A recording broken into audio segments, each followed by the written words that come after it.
কথায় কথায় কথামৃত অনুষ্ঠানের ১১৩তম পর্বে আপনাদের স্বাগত।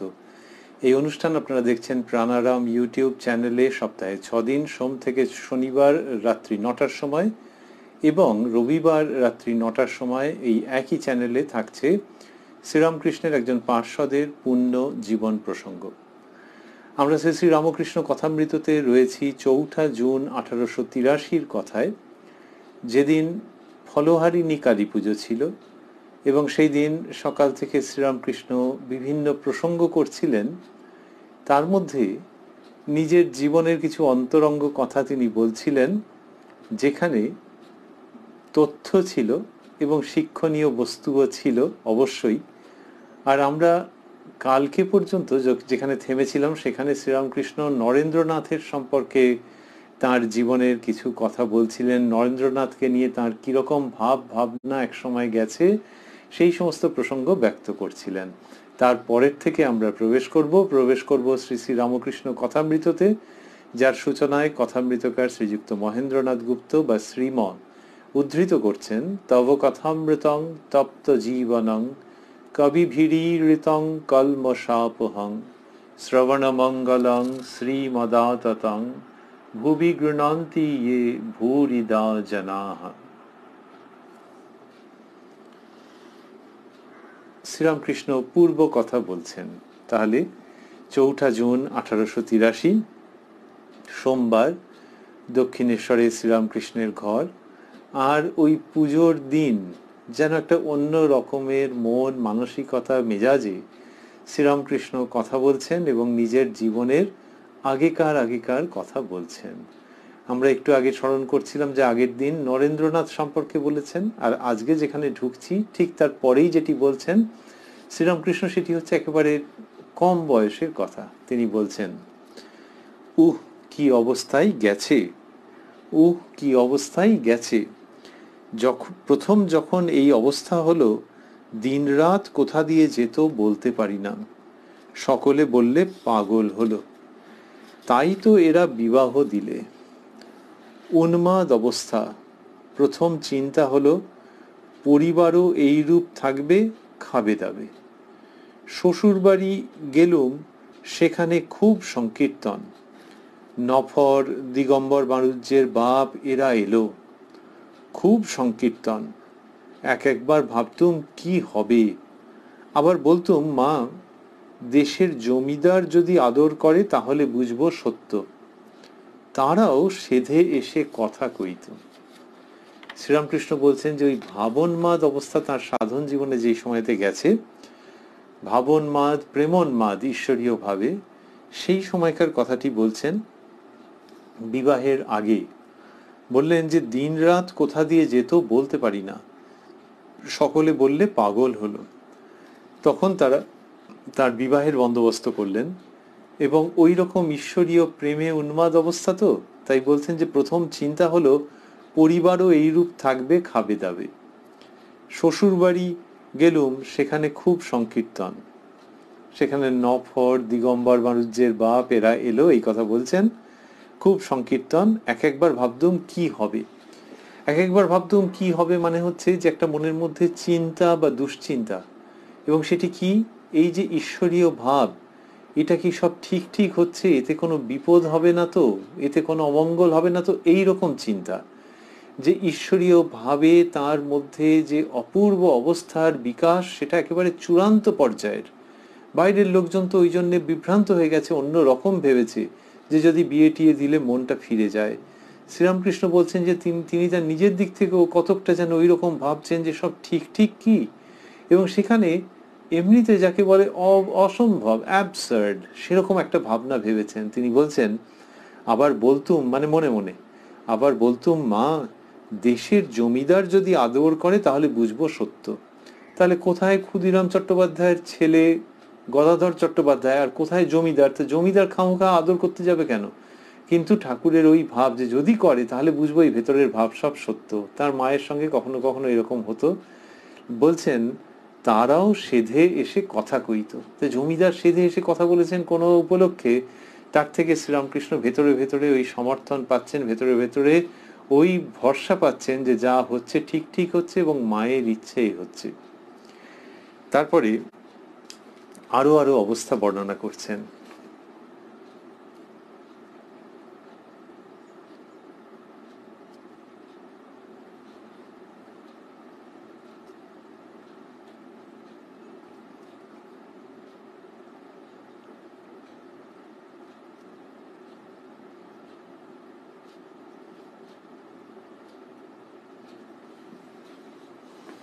বলছেন, আবারও বললেন ওই শব্দগুলি, কি অবস্থায় গেছে, একটু সামান্যতেই একেবারে উদ্দীপন হয়ে যেত।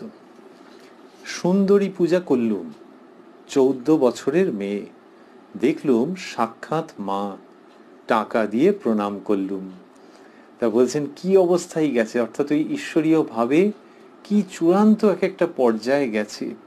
বললেন যে একটু সামান্যতেই একেবারে উদ্দীপন হয়ে যেত, সুন্দরী পূজা করলুম, 14 বছরের মেয়ে, এই ঠাকুরের ভাব যে একটি 14 বছরের মেয়েকে তিনি পুজো করেছেন। বলছেন যে দেখলুম সাক্ষাৎ মা, টাকা দিয়ে প্রণাম করলুম, অর্থাৎ মায়ের ভাব একটি বাচ্চা মেয়ের মধ্যে দিয়ে প্রকাশিত হচ্ছে। এরপরে আরো বলবেন যে আরো কি কি প্রত্যক্ষ দর্শন হয়েছে, কিরকম কিরকম। তা বললেন যে মায়ের ভাব ওরকম হয়েছে 14 বছরের মেয়ের মধ্যে দিয়ে, দেখলুম সাক্ষাৎ মা, টাকা দিয়ে প্রণাম করলুম। এই যে বেলুর মঠে কুমারী পুজো হয়, সেই কুমারী পুজো সূচনা শ্রীরামকৃষ্ণই করেছেন বোঝা যাচ্ছে। এখন ওই বয়সের মেয়েদের পুজো করা হয় না, আরো ছোট বয়সের করা হয়। শাস্ত্রে আছে যে তার উপরেও চলতে পারে, শ্রীরামকৃষ্ণ যে বয়সে করেছেন তার উপরেও।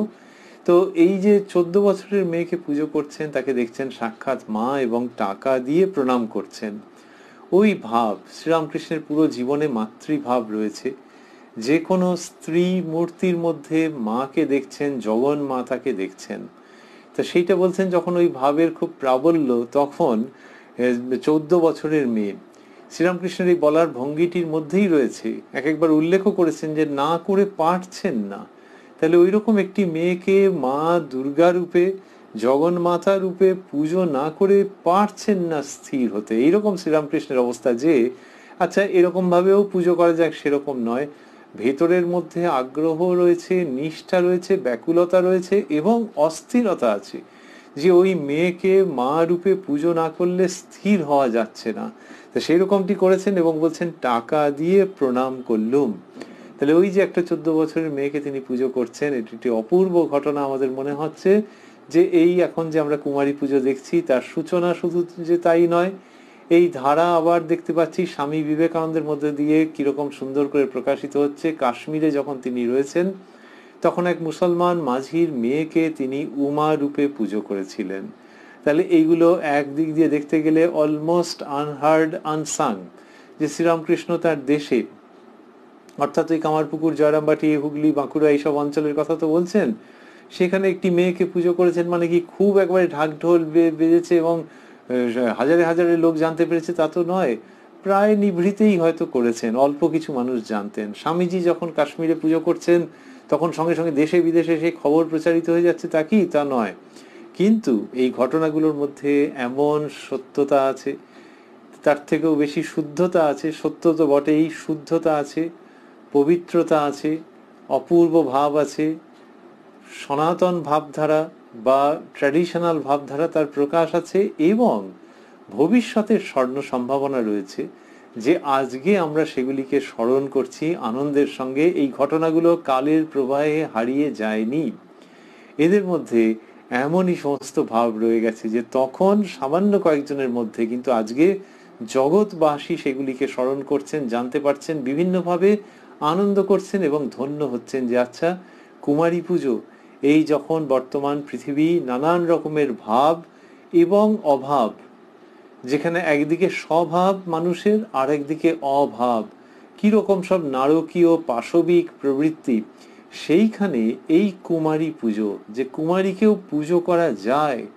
পুজো করেছেন ঠাকুর শ্রীরামকৃষ্ণ, যিনি ব্রাহ্মণের বাড়ির ছেলে, শৈশব থেকেই যার মধ্যে ধর্মভাব, সেই রকম একজন ধর্মপ্রাণ ছেলে, সেই তিনি কুমারী পুজো করেছেন। আবার যিনি ধার্মিক তো বটে, কিন্তু প্রথমত ব্রাহ্মণের বাড়ির ছেলে নন, 2 হচ্ছে আধুনিক শিক্ষায় শিক্ষিত যেন একজন খাপ খোলা তরোয়াল। 3 হচ্ছে সন্ন্যাসী। এই সমস্ত ব্লেন্ড যার মধ্যে, এই সমস্ত সংমিশ্রণ যার মধ্যে, সেই স্বামী বিবেকানন্দ কুমারী পুজো শুধু যে করেছেন তাই নয়, ওই কাশ্মীরে তিনি আবার বেলুর মঠে দুর্গাপুজো যখন জীবনে একবারই করেছেন, প্রথমবার এবং শেষবার, কিন্তু তারপর থেকে আজ পর্যন্ত নিরবচ্ছিন্নভাবে চলছে। সেই 1901 সালে স্বামী বিবেকানন্দ যখন বেলুর মঠে দুর্গাপুজো করেছেন, সেইটির ব্যবস্থা করেছেন সমস্ত, সেখানে কুমারী পুজো হয়েছে এবং যারা গেছেন ভক্তেরা তারা আনন্দের সাগরে ভেসে গেছেন। তাহলে শ্রীরামকৃষ্ণের পূজিতা কুমারী হন, স্বামীজির পূজিতা কুমারী হন, বেলুর মঠের আদর্শে, বেলুর মঠের ধারাবাহিকতায় প্রবাহিত কুমারীরাই হন। এরা জগতের মধ্যে নতুন বার্তা প্রেরণ করছেন যে কম বয়সী মেয়ে, সুন্দর দেখতে মেয়ে, সুলক্ষণা মেয়ে এবং মা দুর্গাকে অঙ্গে ধারণ করে থাকা মেয়ে, এই যে ভাব সেটি জগতে যে প্রচারিত হচ্ছে। আমরা 4 জুন 1883 শ্রীরামকৃষ্ণ নিজের জীবনের আগেকার কথা হাসতে হাসতে আনন্দ করে যে বলছেন, তার মধ্যে সেটির একটা উৎপত্তি উৎস পাচ্ছি। তার মানে এই নয় যে কুমারী পুজোর ধারণা ভারতবর্ষে আগে কখনো ছিল না, বহু প্রাচীন ধারণা, কিন্তু এই রামকৃষ্ণ ভাব মণ্ডলীতে যেভাবে আমরা কুমারী পুজোকে পাচ্ছি, সেটিকে আমাদের আনন্দ হচ্ছে ট্র্যাক ব্যাক করে শ্রীরামকৃষ্ণের এই কার্যের মধ্যে পুনরায় আবিষ্কার করতে। তিনি বলে চলছেন, কুমারীদের বললেন রামলীলা দেখতে গেলুম, তাহলে ওই কুমারী পুজোর প্রসঙ্গ হলো। তারপরে বলছেন রামলীলা দেখতে গেলুম, একেবারে দেখলুম সাক্ষাৎ সীতা, রাম, লক্ষ্মণ, হনুমান, বিভীষণ। তখন যারা সেজেছিল তাদের সব পূজা করতে লাগলুম। তাই রামলীলায় গিয়ে দেখেছেন যে ওইসব, আর কি তখনকার দিনে কি এখনকার দিনে যে একটা যাত্রাপালা কিছু হবে মানে খুব সুন্দর সাজ পোশাকটা যেন হয়। তা বলছেন যে সেরকম ভাবে সব সেজেছে, রাম সীতা, রাম, লক্ষ্মণ, হনুমান, বিভীষণ, তো সবাই দেখছেন আর কি। আর শ্রীরামকৃষ্ণ বলছেন যে যারা সেজেছিল তাদের সব পূজা করতে লাগলুম। তো ওইখানে তার মধ্যে ওই সত্যকারের ওই মূর্তিগুলির উদ্দীপন হচ্ছে এবং তিনি পুজো করছেন। এইগুলো কি প্রসঙ্গে আসছে যে ওই ভাবটা প্রবল ছিল। তাহলে এখন কি নেই? শ্রীরামকৃষ্ণ সেটি ব্যাখ্যা করেছেন যে এক একটা সময় ভাব এত প্রবল হতো যে সেগুলোর বিকাশ অন্যরকম হতো, পরবর্তীকালে সেগুলো সব ভেতরে চাপা পড়ে আছে, সবই রয়েছে কিন্তু ভেতরে চাপা, আর যখন সেগুলো পূর্ণ বিকাশ হয়েছে তখন সে অন্যরকম। একবার তিনি সমস্ত প্রাণীর মধ্যে, সমস্ত জগতের মধ্যে এক সত্তা, তার অবস্থাকে এমনভাবে দেখছেন, সেটা একটা সময় গেছে যখন কি হয়েছে, যখন সে গঙ্গাতে এক মাঝি আর একটা দুবলা মতো মাঝি, রোগা মতো মাঝিকে তাকে পিঠে ধাই করে মেরে দিয়েছে, আর শ্রীরামকৃষ্ণের পিঠেতে প্রচন্ড লেগেছে। প্রচন্ড লাগতে ভাগ্নের হৃদয়রাম তিনি অবাক হয়ে গেছেন যে মামা তোমার পিঠে কি হলো? তারপরে দেখা গেল যে পিঠে একেবারে হাতের দাগ বসে গেছে। সেটা একটা অবস্থা গেছে, পরবর্তীকালে সেই অবস্থাগুলো ভেতরে সমস্ত রয়েছে, কিন্তু ওই প্রকাশটা তখন আর নেই, কিন্তু ওই ভাবটা শ্রীরামকৃষ্ণের মধ্যে সমাহিত হয়ে আছে। যখন বললেন যে রামলীলা দেখতে গেলেন এবং সকলকে এরকম দেখলেন, তারপরে বলছেন কুমারীদের এনে তখন পূজা করতুম, দেখতুম সাক্ষাৎ মা। ওই যে আমরা বলছিলাম যে তার মধ্যে ওই ভাব যে না করে পারছেন না, ফলে দেশ গায়ে কুমারী মেয়েদেরকে নিয়ে এসে পুজো করছেন এবং দেখছেন সাক্ষাৎ মা। তাহলে পুজো করছেন, এটি কেন হচ্ছে? যে তাদেরকে সাক্ষাৎ মা দেখলেই তো হলো, পুজো কেন করছেন? এটি হচ্ছে যে যারা পুজো করেন তাদের মধ্যে সাধারণত এটা থাকে যে যারা পূজারী মানে শুধু বংশ পরিচয়ে নয়, অথবা বংশানুক্রমিক পেশা হিসেবেও নয়, হিসেবে তো নয়ই, কিন্তু এটা পুজো করবার ইচ্ছে, যেমন কারোর আঁকার ইচ্ছে থাকে, কারো অন্য কোনো রকম ইচ্ছে থাকে, তেমনি অনেকের দেখা যায় যে পুজো করবার একটা ভেতরের প্রবণতা থাকে। অনেকের রান্না করার ইচ্ছে থাকে, যে যেখানে কিনা বাড়ির মধ্যে এটা কিছু হচ্ছে বলে এই ছেড়ে দাও রান্নাটা আমি করছি, তার মানে কি রান্না করার মধ্যে পরিশ্রম আছে কিন্তু তার ইচ্ছে, ওটা ভালো লাগে। তেমনি মানুষের মধ্যে এই ফ্যাকাল্টি থাকে, এই প্রবণতা থাকে অনেকের, যে পুজো করবার ইচ্ছে। শ্রীরামকৃষ্ণের মধ্যে চট্টোপাধ্যায় বাড়ির ছেলে, সেটা তো এমনি হতে পারে, কিন্তু এটা আলাদা রকমের, যে ওই পুজো করবার প্রচন্ড ইচ্ছে জাগ্রত হচ্ছে। এবং কাকে? দেবীকে। কোন রূপে? না কোনো মূর্তি গড়ে নয়, অন্য কোনো পটে নয়, কিন্তু কুমারীর মধ্যে তাকে প্রত্যক্ষ করে পুজো করবার প্রচন্ড ইচ্ছে, যে না হলে লোকে হালকা ভাষায় যেমন বলে যে পেটের ভাত হজম হচ্ছে না, সেই রকম অবস্থা, সেই রকম ব্যাকুলতা, সেরকম আগ্রহ। শ্রীরামকৃষ্ণ বলছেন কুমারীদের এনে তখন পূজা করতুম, দেখতুম সাক্ষাৎ মা। এসব অপূর্ব ঘটনা। এবং আমরা ওই যে বলছিলাম যে ব্যাকুলতা, নিষ্ঠা, আগ্রহ, অন্য রকমের উপলব্ধি, সেই অন্য রকমের উপলব্ধি, অফবিট উপলব্ধির একটি অদ্ভুত ঘটনা শ্রীরামকৃষ্ণ এর পরেই সংক্ষিপ্ত ভাষায় বিবৃত করছেন, কিন্তু যেটি সারা পৃথিবীর চিরকালের ইতিহাসে এক অনন্য উচ্চারণ, তাতে কোনো সন্দেহ নেই। তিনি তার নিজের ভঙ্গিতে বলছেন, একদিন বকুলতলায় দেখলুম নীল বসনপুর একটি মেয়ে দাঁড়িয়ে বেশ্যা, দপ করে একেবারে সীতার উদ্দীপন। ও মেয়েকে ভুলে গেলুম, কিন্তু দেখলুম সাক্ষাৎ সীতা লঙ্কা থেকে উদ্ধার হয়ে রামের কাছে যাচ্ছেন। অনেকক্ষণ বাহ্য শূন্য হয়ে সমাধি অবস্থা হয়ে রইল। তো এইটি কি ছোট্টর মধ্যে বলছেন, কিন্তু এগুলো দিয়ে তুই ইতিহাস তৈরি হয়, মানব সভ্যতার দৃষ্টিভঙ্গি নতুন খাতে প্রবাহিত হয়, জগৎ চমৎকৃত হয়, শান্ত হয়, আনন্দ পায়, আশ্বাস লাভ করে। তিনি বলছেন যে বকুলতলায় মা সারদা দেবীর যে ঘর নহবতে, তার কাছেই যে গঙ্গার ঘাট, তার সেটির নাম বকুলতলার ঘাট, এখনো সেখানে বকুল গাছ আছে। তো ওই বকুলতলায় তিনি দেখছেন নীল বসন পরে একটি মেয়ে দাঁড়িয়ে। তো ওই যে ওই রঙের কাপড় এবং তার হাবভাব দেখেই তিনি বুঝে গেছেন যে মেয়েটি কিরকম, মানে কোন জায়গা থেকে এসেছে সেটা বললেন। বলছেন যে দপ করে একেবারে সীতার উদ্দীপন। দপ করে মানে তার নিজের দিক থেকে কোনো প্রস্তুতি ছিল না, তিনি কিছু আলাদা করে ভাবেননি। ওই যে কামারপুকুর অঞ্চলে যে মেয়েগুলি কুমারী মেয়েদেরকে এনে পুজো করেছেন, সেখানেও মেয়েদের মধ্যে মায়ের প্রকাশ দেখেছেন, তাদেরকে এনে পুজো করেছেন। আর এটা আরো বেশি দপ করে কথাটি আসছে এই জন্যে যে ওখানে ওই কম বয়সী মেয়ে, তাদেরকে দেখে ওরকম মনে হতে পারে, কিন্তু এইখানে যে নীল বসন পরে মেয়ে, একে দেখে তো ওরকম মনে হওয়ার কথা নয়।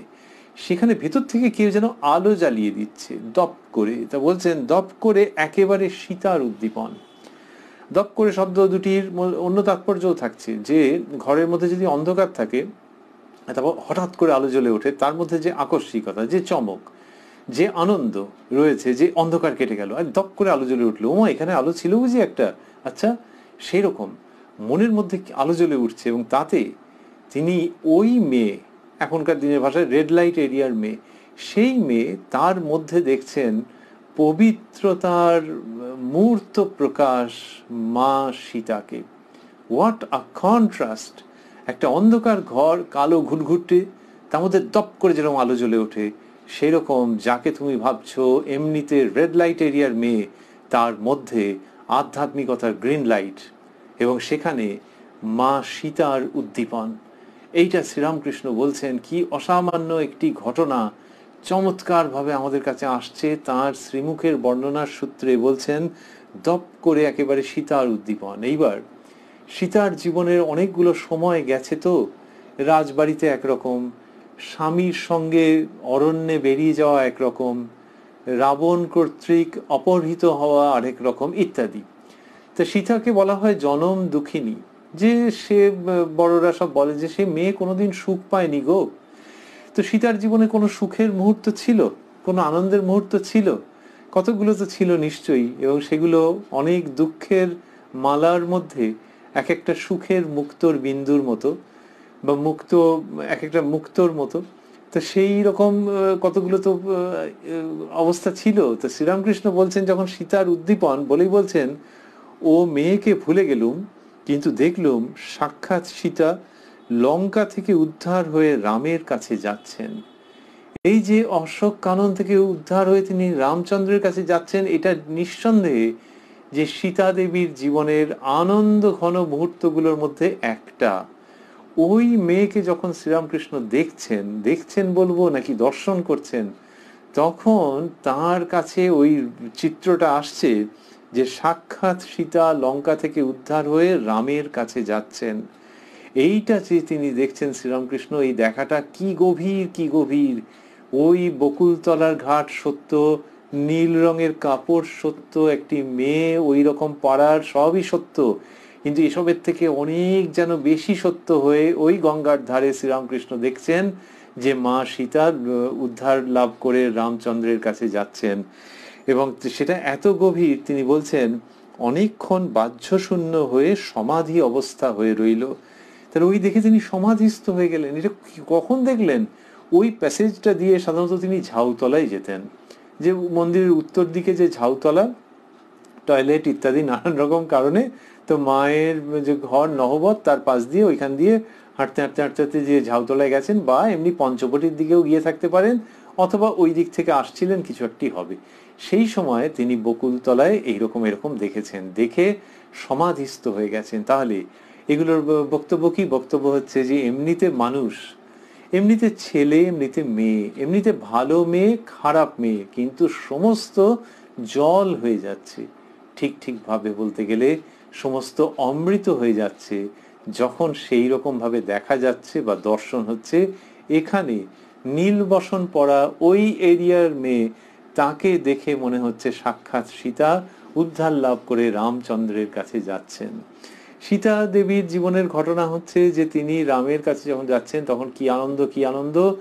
জনম দুঃখিনী সীতার জীবনের সবচেয়ে আনন্দ ঘন মুহূর্তগুলোর মধ্যে সেটি একটি। শ্রীরামকৃষ্ণ যখন মেয়েদের সম্বন্ধে এইরকম বললেন, একটি মেয়েকে, সাধারণত কি হয় যে কোনো পুরুষের চরিত্র ভালো মন্দ মাঝারি থাকলে সে খুব একটা আলোচিত হয় না, কিন্তু মেয়েদের ক্ষেত্রে হচ্ছে ওই রকম, এবং রেড লাইট টাইট বলে লোকে একেবারে সাংঘাতিক রকম ভাবে তীক্ষ্ণ তীব্র আপোষহীন ভাবে তাদেরকে বিচার করেছে, এবং কোনো কোনো জায়গায় ছুঁড়ে ফেলে দিয়েছে এক একটা কর্নারে। যেমন এক্ষেত্রে ওই কি লাইট এরিয়া, সেখানে ছুঁড়ে ফেলে দিয়েছে। সেইখানে যখন শ্রীরামকৃষ্ণ সেই রকম একটা দুঃখিনী বা জনম দুঃখিনী কে, ওই মেয়েটা আমরা কি করে জানলাম? কিন্তু ওই প্রফেশনে যারা আছেন, ওই পেশায় বলা হয় যে মানব সভ্যতার মতো পুরানো হচ্ছে ওই পেশা। ওই পেশায় যে মেয়ে নাম লিখিয়েছে, মাথা গলিয়েছে, সেই মেয়েদের যদি একসঙ্গে ভাবা যায় তাহলে জনম দুঃখিনী বললে একেবারেই কম হয় না। সেই জনম দুঃখিনী মেয়েদের মধ্যে শ্রীরামকৃষ্ণ যখন সীতা দেবীকে দর্শন করছেন, তখন যেন মনে হয় যে তাদের জীবনেও যে রূপান্তর আসবে তারই এক প্রতীকী আশীর্বাদ থেকে যাচ্ছে শ্রীরামকৃষ্ণের এই দর্শনের মধ্যে, যে ওই এরিয়ার মেয়েকে এইভাবে দেখা যায়। এবার তুমি কিভাবে দেখবে তোমার সেটা ব্যাপার। এইটা যখন তিনি শ্রীরামকৃষ্ণ বলছেন, আমরা যখন বলছি তোমার ব্যাপার, এর মধ্যে একটুখানি নীরস ভঙ্গি থেকে যাচ্ছে, কিন্তু শ্রীরামকৃষ্ণ এই চিত্রটিকে তুলে ধরছেন। আমাদের আক্ষেপ হচ্ছে যে আমরা এখনো এই চিত্রকে পুরোপুরি হয়তো মর্মে গ্রহণ করতে পারছি না, কিন্তু যখন জগৎ এটিকে মর্মে গ্রহণ করবে তখন দেখবার দৃষ্টিভঙ্গি, মেয়েদেরকে দেখবার দৃষ্টিভঙ্গি, ছেলেদেরকে দেখবার দৃষ্টিভঙ্গি সব তো বদলে যাবে, যে এদের মধ্যেও রয়েছে। তাহলে ওই যে মেয়ে ওরকম ভাবে দাঁড়িয়ে রয়েছে, তাহলে কি তাকে পুজো করতে হবে নাকি? আসন্ন শারদীয়া পুজোয় কি তাকেই পুজো করতে হবে? তা নয়, কিন্তু তার মধ্যেও সেই তিনিই রয়েছেন। তুমি কাঁচা কাপড় পরে মহাষ্টমীর দিন সকালে যাকে পুষ্পাঞ্জলি দিতে যাও, এই যে দৃষ্টিভঙ্গি শ্রীরামকৃষ্ণ এনে দিচ্ছেন, সেটি নিঃসন্দেহে জগতের উপরে অমৃতের আশীর্বাণীর মতো ঝরে পড়ছে। মানুষ যত সেখানে মাথা দিতে পারবে, যত গা ভিজিয়ে নিতে পারবে, তত তাদের মঙ্গল হবে, এবং সেই সুদিন একদিন আসবে, সেটা আমরা আশা করতেই পারি, কল্পনা করতেই পারি, তার অপেক্ষায় থাকতেই পারি। শ্রীরামকৃষ্ণ সেই ভবিষ্যতের আনন্দ গান গাইছেন কথামৃতের মধ্যে। এই যখন এই সমস্ত প্রসঙ্গ বলছেন, বলতে বলতে কোথায় বকুলতলার কথা বলছিলেন, সেখান থেকে আবার চলে যাচ্ছেন গড়ের মাঠে। আর এইসব কথা যখন বলছেন, বোঝাই যাচ্ছে যে সেখানে তিনি ব্যক্তিগতভাবে থেকে যাচ্ছেন না যে আমার এরকম এরকম হয়েছে, কিন্তু এই ভাবগুলো থেকে যাচ্ছে। ওই যখন শ্রীরামকৃষ্ণ 14 বছরের মেয়েকে পুজো করছেন, তখন পূজারী রূপে তিনি আছেন বটে, কিন্তু এই ভাবগুলোই আমাদের মনোজগৎকে অধিকার করছে।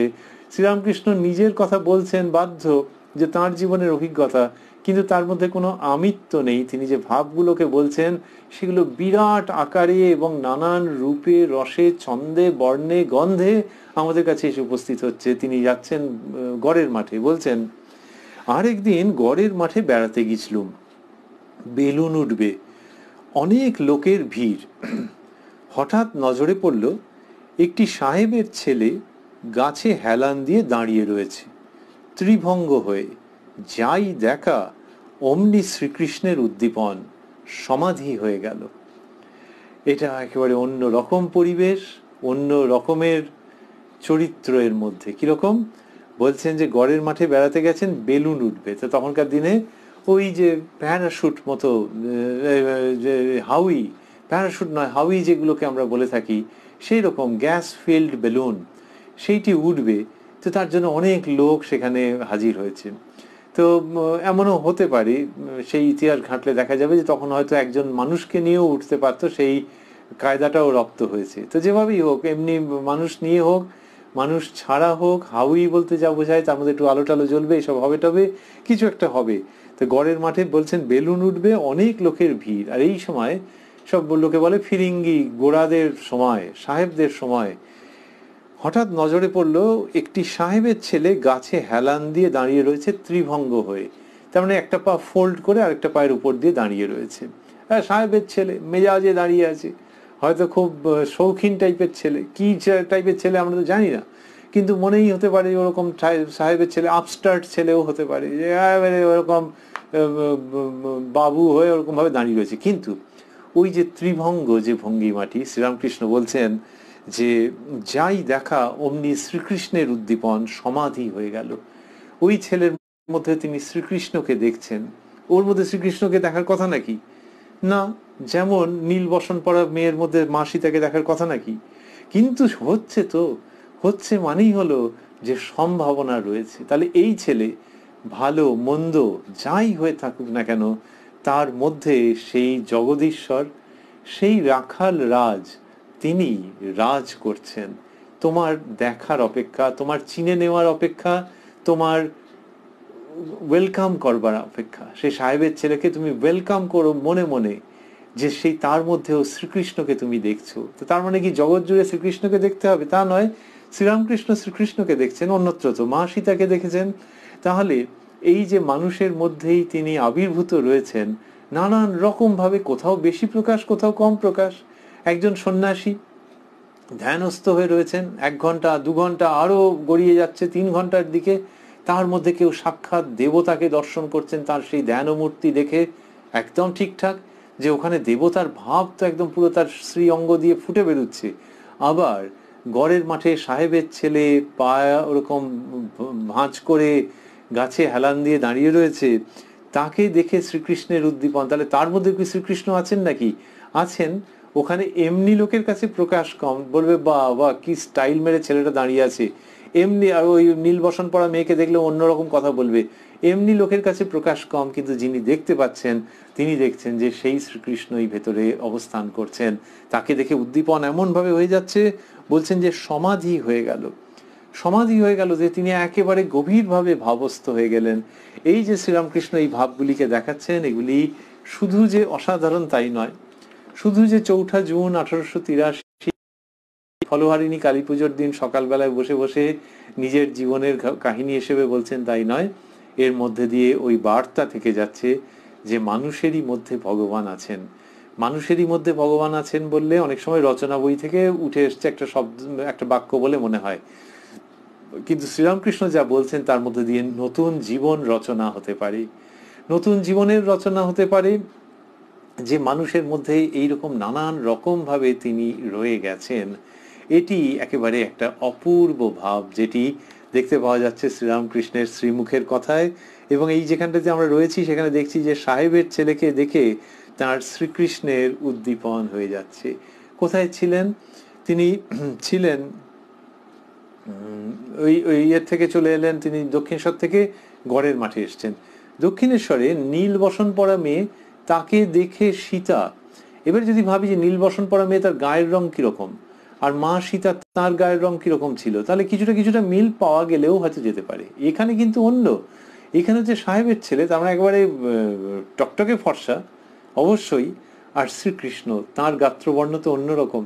তাহলে এখানে আবার আরেকটা কন্ট্রাস্ট এসে, আরেকটা বৈপরীত্য এসে উপস্থিত হচ্ছে, হয়ে ছবিটিকে দারুণভাবে ফোটাচ্ছে। তাহলে ওই দেশগাঁ থেকে, কামারপুকুর জয়রামবাড়ি থেকে তিনি এসেছেন গড়ের মাঠে, যখন বক্তব্য প্রকাশ করছেন গল্পের মতো করে বলছেন, তখন কি সুন্দর। আবার গড়ের মাঠ থেকে আবার দেশের দিকে চলে যাবেন।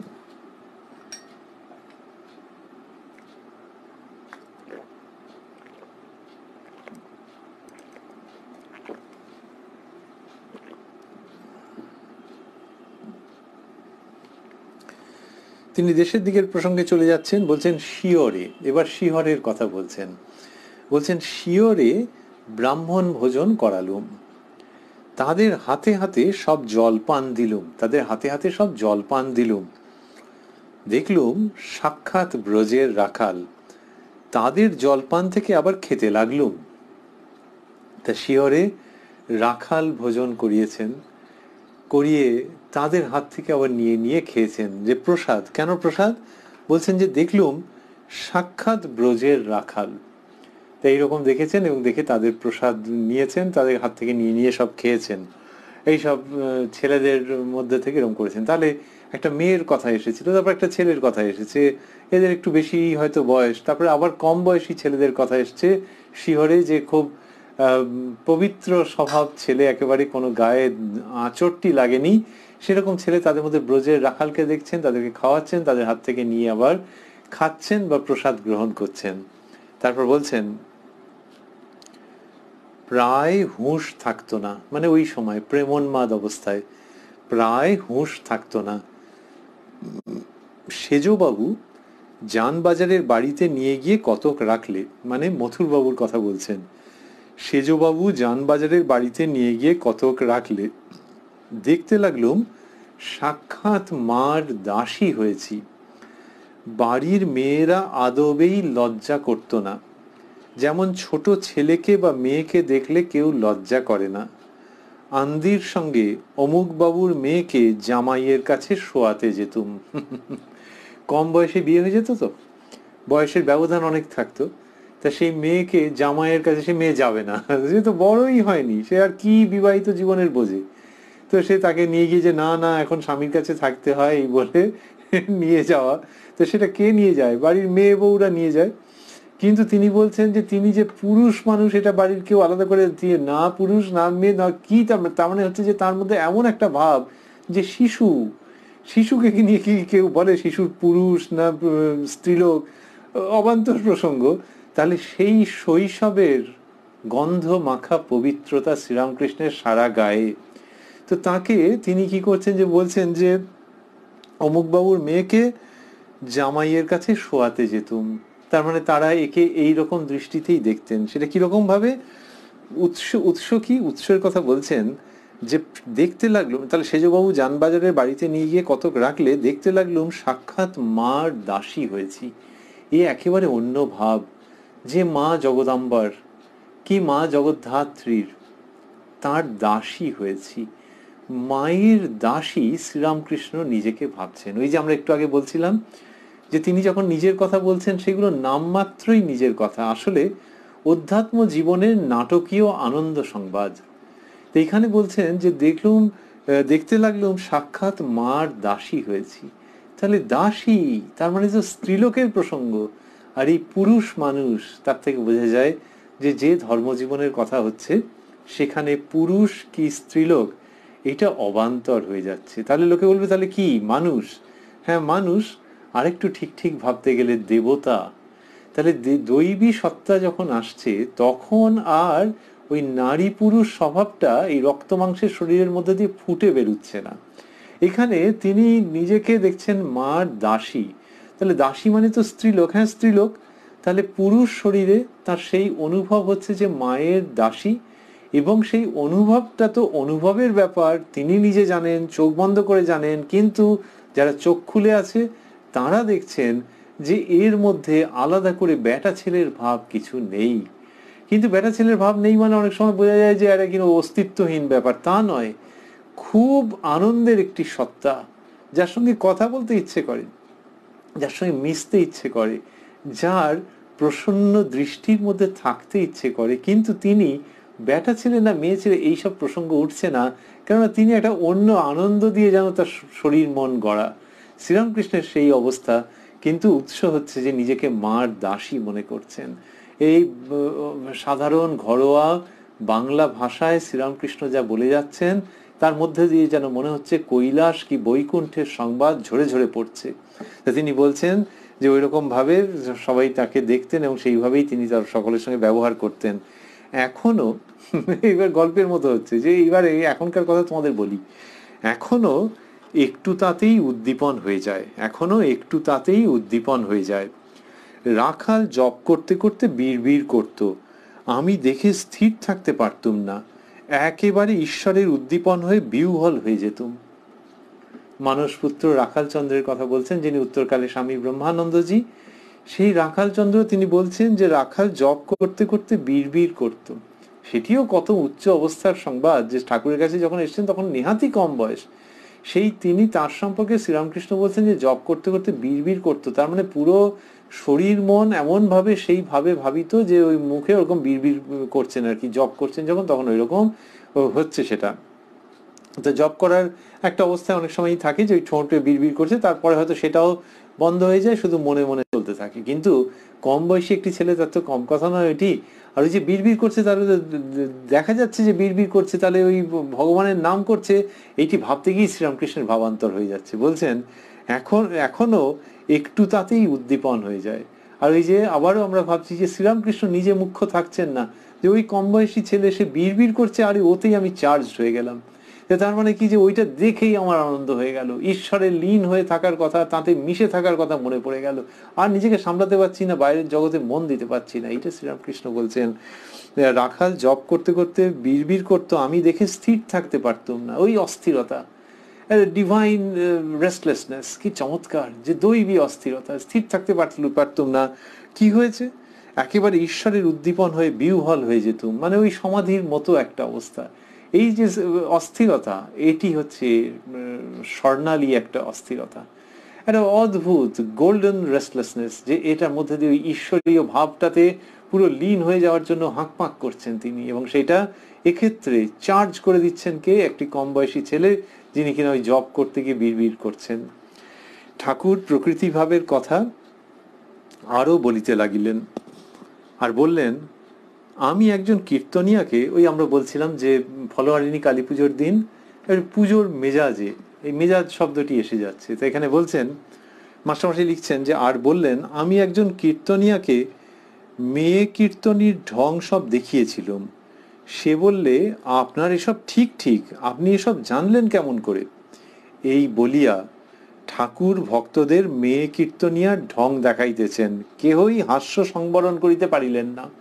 তেমন ওই যে ম্যানারিজম, মেয়ে কীর্তনিয়া তারা কিরকম ভাবে করে, এখনকার দিনে ভাষায় বলতে গেলে যে অঙ্গভঙ্গি করছে, একটু ন্যাকামি করছে, আর একটুখানি যেন থুতু ফেলছে, এইগুলো শ্রীরামকৃষ্ণ অবিকল নকল করতে পারতেন। এবং একটা মেয়ে কীর্তন করছে, তো এখনকার দিনেও ভাবা যেতে পারে যে কোনো একটা ফর্মে সে কিছু গান করছে বা কিছু একজন করছে, একটা কোনো সম্প্রদায়ের মানুষ, তারা কিরকম কিরকম করে থাকে, তাদের কিরকম কিরকম বিকট অঙ্গভঙ্গি, অদ্ভুত অদ্ভুত অঙ্গভঙ্গি হয়, এবং মেয়েগুলো কিরকম করে সেটা যদি নকল করে কেউ দেখায় তাহলে তো হাসি পাবে। তো বলছেন, এই বলিয়া ঠাকুর ভক্তদের মেয়ে কীর্তনিয়ার ঢং দেখাইতেছেন, ম্যানারিজম গুলো দেখাচ্ছেন, কেহই হাস্য সংবরণ করিতে পারিলেন না। এই সব ঘটনা ঘটছে, যে সব দেখে একেবারে হেসে অস্থির হয়ে যাচ্ছেন। 4 জুন 1883, শ্রীরামকৃষ্ণের তখনও খাওয়া হয়নি, মধ্যাহ্নের সেবা হয়নি, ওই সকাল 9টার দিক থেকে সব নানান রকমের চলছিল, সেইগুলো বলছেন। এবং ওই গভীর কথা যে বলেছেন, যেখানে কিনা নীল বসন পরা মেয়ের মধ্যে মা সীতার দর্শন, গড়ের মাঠে সাহেবের ছেলেকে দেখে শ্রীকৃষ্ণের উদ্দীপন, রাখাল চন্দ্রকে দেখে ভাবে বিহ্বল হয়ে যাওয়া, এইসব নানান রকম গভীর ভাবের কথা বলেছেন। তারপরে আবার শেষের দিকে একটু জিলিপি টিলিপি এটা ওটা 2-1 পাঁপ দেওয়ার মতো ওই মেয়ে কীর্তনিয়ার সমস্ত ব্যাপার স্যাপার নকল করে দেখাচ্ছেন, আর সবাই একবারে হেসে স্থির থাকতে পারছেন না। এইরকম আনন্দের হাট বাজার বসছে দক্ষিণেশ্বরে। আহারের পর ঠাকুর একটু বিশ্রাম করিতেছেন, গাঢ় নিদ্রা নয়, তন্দ্রার ন্যায়। শ্রীযুক্ত মণিলাল মল্লিক, পুরাতন, মাস্টারমশাই ব্র্যাকেটে দিচ্ছেন পুরাতন ব্রহ্মজ্ঞানী, শ্রীযুক্ত মণিলাল মল্লিক আসিয়া ঠাকুরকে প্রণাম করিলেন ও আসন গ্রহণ করিলেন। ঠাকুর তখনও শুইয়া আছেন। মণিলাল এক একটি কথা কহিতেছেন। ঠাকুরের অর্ধ নিদ্রা অর্ধ জাগরণ অবস্থা, এক একবার উত্তর দিতেছেন। এইরকম হচ্ছে। তো দুপুরের সেবার পর ঠাকুর একটু বিশ্রাম করেছেন, এবং মাস্টারমশাই লিখছেন, গাঢ় নিদ্রা নয়, তন্দ্রার ন্যায়। উনি জানলেন কি করে যে গাঢ় নিদ্রা নয়, তন্দ্রার ন্যায়, একটু তন্দ্রা আসার মতো? তার মানে উনি সেই ঘরে বসে আছেন। ঠাকুর শ্রীরামকৃষ্ণ যখন কথা বলেন লোকেরা থাকে, যখন ঘুম পেয়ে যায়, যখন ঘুমন, বিশ্রাম করেন, তখন লোকেরা থাকে। লোকেরা মানে মাস্টারমশাই আর সবাইকে এক হলেন তা নয়, কিন্তু একটা মানুষ শোবেন তো, তাও তার কোনো প্রিভেসি বলে কোনো ব্যাপার নেই যে আমি শোবো সবাই এখন চলে যাক, এরকম কিছু নেই। আর মাস্টারমশাই ঠাকুরের দিকে তাকিয়ে রয়েছেন, বুঝতে পারা যাচ্ছে। নাহলে এটা কি করে বললেন যে গাঢ় নিদ্রা নয় তন্দ্রার ন্যায়? এরকম ঠাকুরের অবস্থা। আর ওই যে আমরা বলছিলাম যে সব দুনিয়ার লোকই থাকে, ভক্তেরা কোনো অবারিত দ্বার, সে বোঝাই যাচ্ছে, কারণ এই এক্ষুনি তো মণিলাল মল্লিক মহাশয় ঢুকে পড়লেন তো, আর ঠাকুরের তখনও ঘুম ভাঙেনি। এমন নয় যে উঠে উঠে বসে জল দিয়ে মুখটুক ধুয়ে নিয়েছেন, তা হয়নি। মণিবাবু এসে গেছেন এবং কথা শুরু হয়েছে। বলা হতো, এখনো বলা হয় যে ঠাকুরের 4টি দুয়ারই খোলা। একটি হচ্ছে সংখ্যায় মা ভবতারিণীর মন্দিরের দিক থেকে আসতে গেলে একটি দরজা, আরেকটি দরজা হচ্ছে তারপরেই যেটি উত্তর পূর্বের বারান্দাকে যুক্ত করছে, মানে কুঠিবাড়ি থেকে যে বারান্দা দেখতে পাওয়া যায় ওই দিকে একটি দরজা, তারপরে উত্তরের দরজা যেটি দিয়ে মায়ের নহবতখানার দিকে যাওয়া যায়, আর তারপরে হচ্ছে পশ্চিমের দরজা যেখান দিয়ে অর্ধগোলাকার বারান্দায় গিয়ে গঙ্গা দর্শন করা যায়। তা বলা হয় যে ঠাকুরের 4টি দরজাই সবসময় খোলা থাকতো। তো এখানে দেখা যাচ্ছে যে মাস্টারমশাই ঘরে রয়েছেন, দেখছেন যে গাঢ় নিদ্রা নয় তন্দ্রার ন্যায়। কিন্তু তন্দ্রা মানে কি, এরপর একটু ঘুম আসবে, তাই তো? শ্রীরামকৃষ্ণের ক্ষেত্রে দেখা যাচ্ছে তাও নয়। শ্রীযুক্ত মণিলাল মল্লিক আসিয়া ঠাকুরকে প্রণাম করিলেন ও আসন গ্রহণ করিলেন। ঠাকুর তখনও শুইয়া আছেন। মণিলাল এক একটি কথা কহিতেছেন। ঠাকুরের অর্ধ নিদ্রা অর্ধ জাগরণ অবস্থা এক একবার উত্তর দিতেছেন। তাহলে ওই যে ঘুমিয়ে আছেন মানুষটা, এইটা নেই তার ধাতের মধ্যে। তাহলে কি আর এরা এরকম ভাবে কথা বলতে পারতেন? এরা বলতেন যে ওহো উনি এখন ঘুমোচ্ছেন, আচ্ছা একটু বাদে তাহলে আসবো, বাইরেটায় অপেক্ষা করি বা একটু ঘুরে টুরে আসি। ঠাকুর নিশ্চয়ই এগুলোকে অনুমোদন করতেন, উৎসাহিত করতেন যে না না আমার আবার ঘুম কিসের, আচ্ছা কি বলো, বলে কিছু প্রসঙ্গ শুরু করতেন। সেই জন্যই এরা এরকম ভাবে করছেন। আর মানুষটার কি বলা যাবে, মানুষটার না দেবতাটির, তার তো আর ঘুম টুমের কোনো ব্যাপার নেই। একটু তন্দ্রার মতো যদি বা এসছিল, এবং এখানে দেখছি যে পুরোপুরি ঠিক উত্তর দিতে পারছেন না, এক একবার উত্তর দিতেছেন, কিন্তু মণিলাল বাবুকে তিনি থামাচ্ছেন না, কিছু না, কথা চলছে। কি অপূর্ব! শ্রী শ্রী মা বলতেন ঠাকুরের কথায় যে বাবা তার তো চোখে ঘুমই ছিল না, ওই কোনোদিন 2-3 ঘন্টা হয়তো শুয়েছেন, শুয়ে উঠে পড়েছেন, অথবা ঘুমের মাঝখানে উঠে পড়েছেন, উঠে ঈশ্বরীয় নাম করছেন। এইরকমই শ্রীরামকৃষ্ণের অবস্থা ছিল। আর এই দিন 4ঠা জুন দেখছি যে দুপুরবেলায়, এমনিতে জুন মাস, তার মানে গরমকাল, দুপুরে খাওয়ার পর একটু বেশ ভাত ঘুম মতো তো আসে, ঘুম ঘুম আসতেই পারে। আর গঙ্গার ধারে ঘর, হাওয়া দিচ্ছে, কিন্তু কোথায় কি মণিবাবুর কথার উত্তরে ঠাকুর উত্তর এক একবার উত্তর দিতেছেন। মণিলাল, শিবনাথ নিত্যগোপালকে সুখ্যাতি করেন, বলেন বেশ অবস্থা। ঠাকুর তখনও শুইয়া, চোখে যেন নিদ্রা আছে। জিজ্ঞাসা করিতেছেন হাজরাকে ওরা কি বলে? ঠাকুর উঠিয়া বসিলেন, মণিলালকে ভবনাথের ভক্তির কথা বলিতেছেন। ব্যাস, প্রসঙ্গ চলে এলো। ঠাকুর যেরকম যেরকম কথা বলেন, বলতে ভালোবাসেন, ভক্তদের সঙ্গে ভাগাভাগি করে নিতে ভালোবাসেন, যেন সেই সব কথার মধ্যে চলে এলো। বলছেন মণিলালকে ভবনাথের ভক্তির কথা বলিতেছেন। শ্রীরামকৃষ্ণ, আহা তার কি ভাব! গান না করতে করতে চোখে জল আসে। হরিশকে দেখে একেবারে ভাব, বলে এরা বেশ আছে। হরিশ বাড়ি ছেড়ে এখানে মাঝে মাঝে থাকে কিনা? এই বলছেন ওই ভবনাথ চট্টোপাধ্যায়, তার কথা বলছেন যে ভবনাথের প্রায় নরেন্দ্রনাথের কাছাকাছি বয়স। বলছে আহা তার কি ভাব, যে গান না হতে হতেই ভাব হয়ে যায় এবং এখানে থাকার কথা বলে, এই সমস্ত বলছেন। বলে মাস্টারমশাই লিখছেন, মাস্টারকে জিজ্ঞাসা করিতেছেন আচ্ছা ভক্তির কারণ কি? ভবনাথ এসব ছোকরার কেন উদ্দীপন হয়?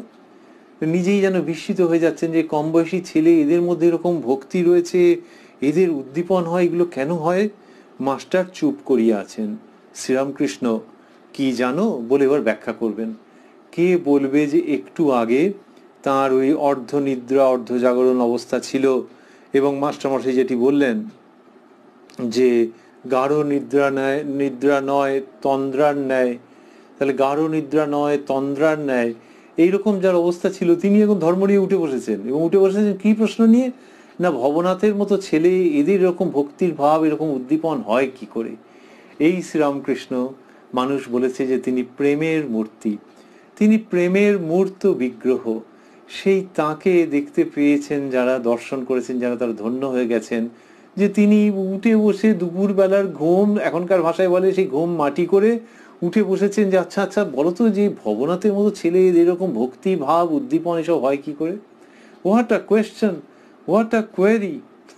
যেটা কিনা শ্রীরামকৃষ্ণ ধর্ম, লোকে কত কারণে ধর্মার করে ওঠে, নিজের কথা, ভবিষ্যতের কথা এইসব ভাবে, আর তিনি একটি কম বয়সী ছেলের মধ্যে ভক্তি কেন হচ্ছে, এদের এই এত কম বয়সে এরকম হয় কেন, এই সমস্ত প্রশ্ন নিয়ে উঠে বসেছেন। একেই বলা হচ্ছে যে ভালোবাসার ভগবান, প্রেমময় দেব বিগ্রহ শ্রীরামকৃষ্ণ। মাস্টারমশাই কি করে আর উত্তর দেবেন? যখন এরকম বলেছেন তখন মাস্টারমশাই লিখছেন যে মাস্টার চুপ করিয়া আছেন। তখন শ্রীরামকৃষ্ণ উত্তর দিচ্ছেন, বলছেন কি জানো, মানুষ সব দেখতে একরকম, কিন্তু কারুর ভিতর ক্ষীরের পোর। যেমন পুলির ভিতর কলাইয়ের ডালের পোরও থাকতে পারে, ক্ষীরের পোরও থাকতে পারে, কিন্তু দেখতে একরকম। ঈশ্বর জানবার ইচ্ছা, তার উপর প্রেম ভক্তি, এরই নাম ক্ষীরের পোর। তা আমরা বলি পোর, বা অনেক সময় বলি পুর, যে ওই পুরটা দেওয়া আছে ভেতরে। তা সেইটির কথা শ্রীরামকৃষ্ণ বলছেন যে এক একজনের ভেতরে এক এক রকমের ভাব রয়েছে, বুঝতে পারা যায় না। তা বললেন যে বাইরে থেকে দেখে বুঝতে পারা যায় না। তা বলছেন যে কি জানো, মানুষ সব দেখতে একরকম, কিন্তু কারুর ভিতর ক্ষীরের পোর। এইরকম জায়গা পড়তে পড়তেই আজকে আমরা শেষ করব। তা বললেন কারুর ভিতর ক্ষীরের পোর, যেমন পুলির ভিতর কলাইয়ের ডালের পোরও থাকতে পারে, ক্ষীরের পোরও থাকতে পারে, কিন্তু দেখতে একরকম। ক্ষীরের পোর মানেটা কি সেটা ব্যাখ্যা করছেন, বলছেন ঈশ্বর জানবার ইচ্ছা, তার উপর প্রেম ভক্তি, এরই নাম ক্ষীরের পোর। তাই এই যে ক্ষীরের পোর বা পুর কারুর কারুর ভেতরে রয়েছে, বাইরেরটা দেখতে একই রকম, এবং সেটা বললেন যে পুলির ভেতরে নানান রকমের পুর বা পোর থাকতে পারে, সেই রকম মানুষের ভেতরে। তা ওই যে কিছু কিছু ছেলে, তাদের বয়স কম, তাদের কাছে সমগ্র জগৎ রয়েছে, সংসার রয়েছে, কিন্তু তাদের ভেতরে এরকম প্রবল ঈশ্বরীয় ভাব। এটা কি জানো, ওই দুপুর বেলায় ঘুম থেকে ধর্মরিয়ে উঠে শ্রীরামকৃষ্ণ এই সিদ্ধান্ত বাক্য মাস্টারমশাইয়ের সঙ্গে ভাগাভাগি করে নিচ্ছেন যে ভেতরে ওই ক্ষীরের পোর আছে, সেই জন্য এরকম হচ্ছে। ঈশ্বর জানবার ইচ্ছা, তার উপর প্রেম ভক্তি, এরই নাম ক্ষীরের পোর। এই অসাধারণ জায়গায় এসে শ্রীরামকৃষ্ণ যেখানে আনছেন, আমরা উদ্বোধন কার্যালয়ে প্রকাশিত যে শ্রী শ্রী রামকৃষ্ণ কথামৃত তার 199 পৃষ্ঠায় এইখানটিতে এসে আজকে শেষ করছি। এর পরেই শ্রীরামকৃষ্ণ কি করবেন, মাস্টারমশাই লিখছেন, এইবার ঠাকুর ভক্তদের অভয় দিতেছেন। এই অভয় দেওয়ার জন্য একটা চমৎকার গল্প বলবেন, যেটা বড়দের শুনতে ভালো লাগে, ছোটদের শুনতে ভালো লাগে, যাদের একটু নাটক চলচ্চিত্রের দিকে মন আছে তাদের মনে হতে পারে যে আরে এ তো একটা একবারে জীবন্ত ফ্রেম, একটা মুভিং ফ্রেম, একে এক্ষুনি নাট্যায়িত বা চলচ্চিত্রায়িত করা যায়, সেই রকম বিবরণ দেবেন। আমরা সেটি ঠাকুরের কৃপায় আগামীকাল শ্রবণ করব। আজকে আমরা এরম জায়গায় শেষ করছি। আমরা রয়েছি প্রাণারাম ইউটিউব চ্যানেলে, যেখানে কিনা আমরা সপ্তাহে 6 দিন সোম থেকে শনিবার রাত্রি 9টার সময় দেখে থাকি বা পেয়ে থাকি, সম্প্রচারিত হয় কথায় কথায় কথামৃত অনুষ্ঠান। আর রবিবার রাত্রি 9টার সময় সম্প্রচারিত হয় শ্রীরামকৃষ্ণের একজন পার্ষদের পূর্ণ জীবন প্রসঙ্গ। আমরা আজকে দেখছিলাম যে শ্রীরামকৃষ্ণ তার পূর্ব জীবনের কথা বলছিলেন, এবং সেখানে মানুষের মধ্যে কিরকম ভাবে ভগবানের প্রকাশ তিনি দেখেছেন, সেই সব কথা তিনি বলেছেন, এবং তার মধ্যে দিয়ে তিনি জগৎ জীবনকে যে অপূর্বভাবে দেখেছেন সেটি বলেছেন। আর তারপরে ওই দুপুরবেলা যখন ঘুমটুম এসে গেছে, তখন ওই ভবনাথ চট্টোপাধ্যায়ের কথা উঠেছে, তিনি নিজেই তুলে বলেছেন যে তার ভেতরে এই ক্ষীরের পোর রয়েছে, সুতরাং তার মধ্যে ওই রকম ভক্তি ভাব উদ্দীপনা এইসব হচ্ছে। এই সমস্তটাকে শুনতে শুনতে ভাবতে ভাবতে আমাদের মনে হচ্ছে যে শ্রীরামকৃষ্ণ যখন এরকম ভাবে দর্শন করছেন, তখন যেন ওর মধ্যে অন্য সম্ভাবনা থেকে যাচ্ছে। ওই যে ছেলেটিকে তিনি দেখলেন যে ক্রস লেগড হয়ে গড়ের মাঠে গাছে হেলান দিয়ে দাঁড়িয়ে রয়েছে, ওই মেয়েকে যখন তিনি দেখছেন, অন্যদেরকে দেখছেন, রাখাল বালকদের দেখছেন, এবং তাদেরকে দিচ্ছেন খেতে, আবার তাদের হাত থেকে নিচ্ছেন। এইরকম যে সমস্ত নানান রকমের মানুষ, যারা রাম লক্ষণ সীতা বিভীষণ হনুমান বিভীষণ সেজেছেন, তাদেরকে দেখে তিনি হাত জোড় করছেন, তখন আমাদের মনে হয় যে শ্রীরামকৃষ্ণ এই যে ভাবটির কথা বলছেন, এটির মধ্যে দিয়ে শুধু যে নিজের পূর্বজীবন বলছেন তাই নয়, শুধু যে বিভিন্ন শ্রেণীর মানুষের মধ্যে অগ্রসর যিনি অগ্রসর নন, অগ্রসর কে? রাখাল চন্দ্র জপ করছেন, ঠোঁটে বিড়বিড় করছেন। অগ্রসর নন কে? ওই কে বকুলতলায় দাঁড়িয়েছিলেন, কে গড়ের মাঠে দাঁড়িয়েছিলেন, কিন্তু সকলের মধ্যে শ্রীরামকৃষ্ণ যখন এই ভাব দেখছেন, তার মধ্যে দিয়ে অন্য বার্তাও থেকে যাচ্ছে, যে যখন কাউকে এরকম দেখছেন সমাধিস্থ হয়ে যাচ্ছেন, তার মানে কি? যে তার উপরে শ্রীরামকৃষ্ণের আশীর্বাদও পতিত হচ্ছে। তো যাকে অবলম্বন করে তার ওই ভাবান্তর হয়ে যাচ্ছে, অত গভীরে ডুবছেন, তার উপরে কি শ্রীরামকৃষ্ণের আশীর্বাদ ঝরে পড়ছে না? সেই জন্য আমরা যখন এইসব সংবাদ শুনছি, তখন আমরা ভাবছি যে এর মধ্যে দিয়ে সেই নিশ্চিত বার্তা এবং সত্য সংবাদ থেকে যাচ্ছে যে প্রত্যেক নারী এবং প্রত্যেক পুরুষ, যার যা বয়স হোক, যে যেখানেই থাকুক না কেন, সেই তার মধ্যে ওই ঈশ্বরীয় ভাব রয়েছে। কারুর মধ্যে মা সীতা রয়েছেন, কারুর মধ্যে শ্রীকৃষ্ণ রয়েছেন, কারুর মধ্যে রামচন্দ্র রয়েছেন, কারুর মধ্যে অন্য দেবতা রয়েছেন, অন্য দেবী রয়েছেন। প্রত্যেকের মধ্যেই দৈবী সত্তা রয়েছে। শ্রীরামকৃষ্ণ যখন জগৎ জুড়ে মানুষরূপী এই দেবতার কাণ্ড কারখানা বলছেন, তখন মনে হয় তিনি মানুষকেও এই সত্যে উদ্বোধিত করতে চাইছেন, উত্তীর্ণ করাতে চাইছেন, যে নিজের সমস্ত নীচতা, সীমাবদ্ধতা, অশুদ্ধতাকে সরিয়ে রেখে মানুষ যেন ভাবে যে তার মধ্যেও রামচন্দ্র রয়েছেন, সীতা দেবী রয়েছেন, শ্রীকৃষ্ণ রয়েছেন, ব্রজের রাখাল রয়েছেন। নানান রকম ভাবে এটি ভাবতে আরম্ভ করলে আমরা যেমন শ্রীরামকৃষ্ণের পুজোকেও আমাদের জীবনে সার্থক করতে পারবো, তেমনি তার বার্তাকে শুধু শান্তি বাড়ির মতো নয়, বরং অমৃত বাড়ির মতো মাথা পেতে গ্রহণ করে এই কথামৃতের মাধ্যমে আমাদের জীবনের নিরিখে, আমাদের জীবনের প্রেক্ষাপটে ভেতরকার দৈবী সত্তাকে জাগ্রত করতে পারবো। সেটি অনেক গভীর প্রসঙ্গ, কিন্তু কথামৃতের মধ্যে যেন তার নিশ্চিত ইঙ্গিত রয়েছে যে এটি ভাবতে ভাবতে ভাবতে ভাবতে মানুষের মনের কলুষ আপনা আপনি চলে যাবে। বারবার যদি মানুষ ভাবে যে তার মধ্যে সেই দেবত্ব রয়েছে, শুধু নিরহংকার পবিত্র চিত্তে সেটির জাগরণের প্রয়াসী হতে হবে। এবং সেই জাগরণের যে মন্ত্র লাগে, অন্যতম উপযুক্ত কল্যাণকামী মন্ত্র কথামৃতের সমস্ত বাক্যাবলী, যে শব্দাবলী, সেইগুলিকে গ্রহণ করে ভেতরকার সুপ্ত দেব স্বভাবকে আমরা যত জাগ্রত করতে পারবো, তত এই হাসতে হাসতে করা প্রসন্ন মুখে কথিত শ্রী শ্রী রামকৃষ্ণ কথামৃতের শব্দাবলী আমাদের জীবনকে নতুন আঙ্গিকে, নতুন আলোকে, নতুন মাধুর্যে এবং নতুন গভীরতায় ও নতুন পবিত্রতায় পরিপূর্ণ করে দেবে, তাতে কোনো সন্দেহ নেই। ওং নিরঞ্জনং নিত্যমনন্ত রূপং ভক্তানুকম্পা ধৃত বিগ্রহং বৈ ঈশাবতারং পরমেশমিদ্যং তং রামকৃষ্ণং শিরসা নমামহ।